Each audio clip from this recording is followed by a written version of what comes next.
Hello, everyone, and welcome again to another Teacher Joseph podcast. Today, I'd like to give you a few motivational ideas on how to improve your English. So, the first point I'd like to raise is to encourage you to plan for it. You know, many of us go through life thinking that we don't believe we can be successful, and therefore planning for that success proves to us that the thing is coming.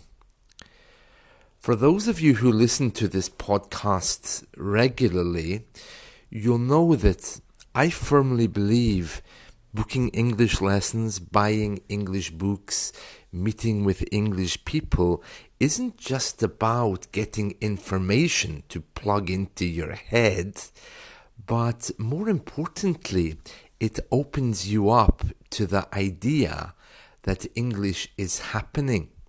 English is coming. As I've mentioned before many times, when you're sick, as soon as you make that appointment to see the doctor, you immediately begin to feel better. And that's no surprise, really, because you've done something. You've taken a positive step to fix the situation. And English is no different. It's not about just picking up the book and getting as much information into your head. It's also about creating an ambience and a place in your mind, a space for things to happen. So if you are planning to get that new job, to travel, to go on holiday, to move to another country, or to do something with your English, then you begin by visualizing it now. Begin to look at the job markets, begin to look at that country you want to move to, begin to plan dates.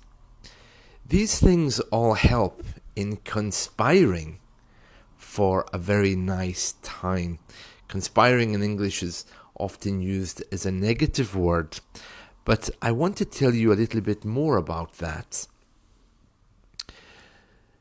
The second point, and this is what I'm coming on to when I talk about conspiracy, is Pranaya. Pranaya. Do you know what Pranaya is? Pranaya is the opposite of paranoia. Paranoia is when you expect naturally things to go bad for you.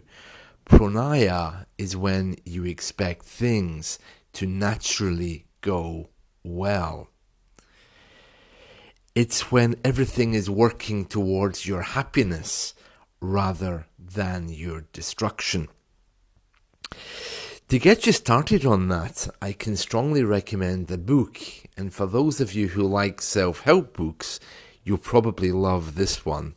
It's called Pranaya, the Antidote for Paranoia, and is by Rob Bresney. That's B-R-E-Z-S-N-Y, Rob Bresney. Paranoia, the Antidote for Paranoia. And the book is basically putting forward this idea that the universe is conspiring to help us, not conspiring to destroy us. It's very good, especially if you like these kinds of funny, philosophical self-help books.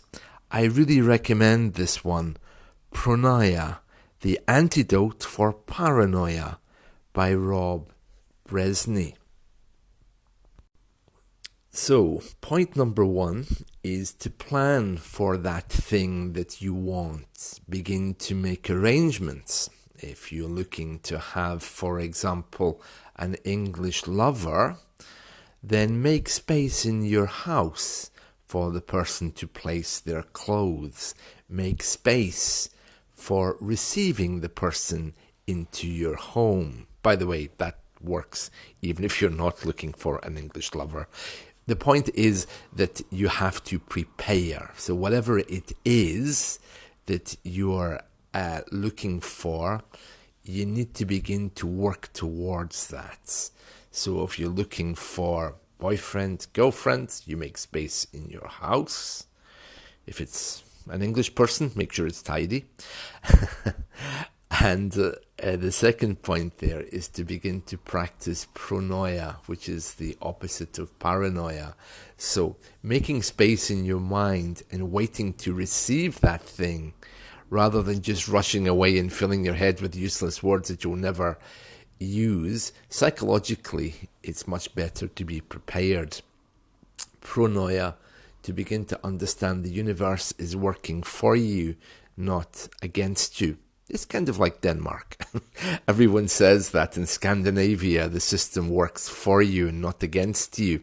Whereas for the rest of us, it looks like our government is just trying to take our money at every opportunity.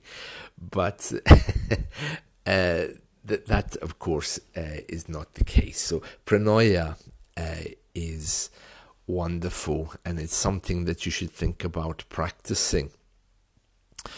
You know, in talking about these things, it reminds me once when I was in Boston in America, I was invited to one of these, what would you call it, self-help meetings or personal growth meetings? It's something very American. They love positivity.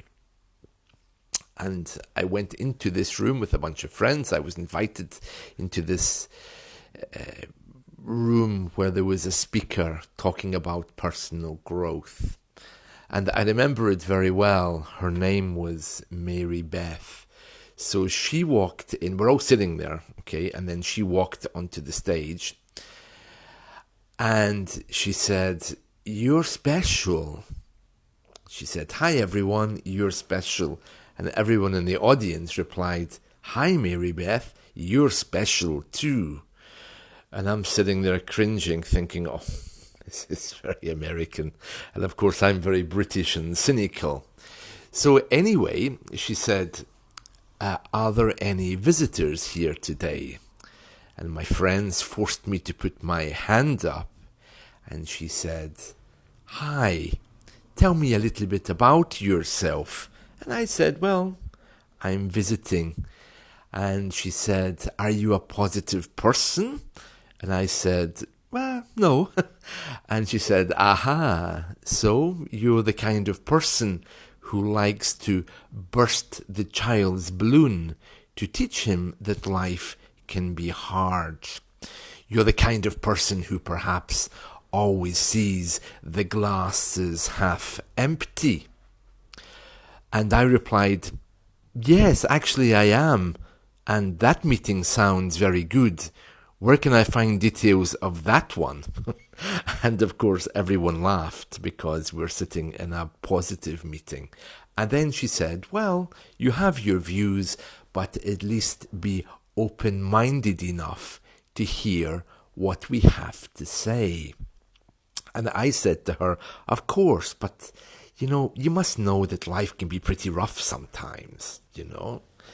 And she, again, encouraged me to look at Pranaya rather than paranoia. And I left there thinking, well, that other group sounds good. The one where I get to burst the child's balloon and see the glass is half empty.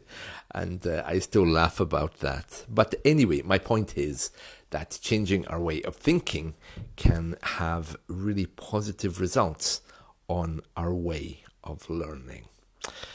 That's it from me today. I hope you've enjoyed this, and let's talk again soon. Thank you and goodbye.